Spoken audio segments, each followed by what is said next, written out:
Göbəkli Təpədə demək ki, bir akbaba quş rəsmi var. O əlində qənədinin bu formada tutur və qənədinin üstündə bir dairə rəsmi var. Və eynilə bu dairənin hansı məniyə gəlməsi bəlli deyil. Əslində buradakı quş ölümü, diriliyi təmsil edir. Yumurta yenidən hər şeyin doğmasını təmsil edən bir simvoldur. Biz bunun davamını harda görürük? Xristianlarda Paskada rənglənmiş yumurta kimi görürük. Türklərdə rənglənmiş yumurta kimi görürük.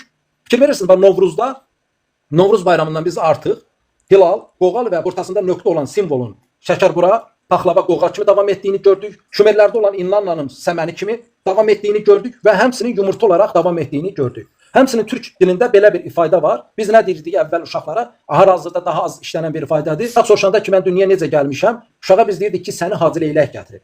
Göbəkli Təpədə olan həmin akbaba əlində yumurta və bizim bu gün uşaqlara dediyimiz səni Hacı Leylək gətirdi və ölənlərə isə biz nə deyirik? Qədim türk inancına görə, mətnlərinə görə uçmağa vardı. Yəni dolayısıyla bu məntiq nə cür formalaşır? İlk əvvəl insanlar yazını bilmədikdə inancı şəkillərlə, rəsmlərlə, heykəllərlə həyata keçirməyə çalışır.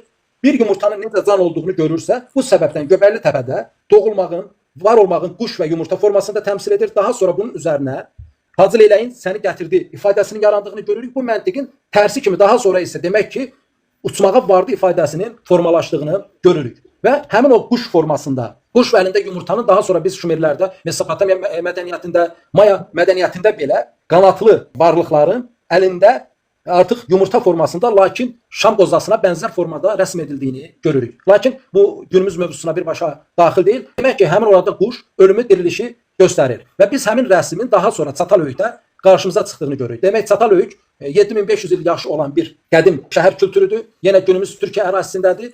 Burada demək evlər yan-yana tikilərək bir qala rolunu oynayır. İnsanlar həmin evlərə damın üstündən keçir və həmin evlərin arxeoloji qazıntılar vasitəsilə tapılır və onların içərisində divarında yenə quş rəsminin olduğunu, quş rəsminin əsasən yanında altında insanın dəfn edildiyini və başsız insan rəsmlərinin olduğunu və həmçinin buğa boynuzunun, maralların olduğunu görürük. Demək ki, buradakı buğa ilə biz Göbəkli Təpə arasındakı indi buğa arasında əlaqə quracağıq. Bunu mən keçən danışıqlarda dediyim üçün qısaca keçəcəm.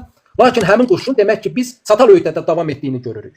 Demək ki, bax, Göbəkli Təpədə quş, yumurta, onun Novruz bayramında yumurta olaraq davam etdiyini, günümüz türk dilindəki ifadədə səni ay uşaq Hacı Leylək gətirdi, öləndə uçmağa varacam ifadəsində davam etdiyini görürük. Çatalhöyükdə insanın ölümünü isə quşun altında başı olmayan adam rəsmləri ilə ifadə olunduğunu görürük.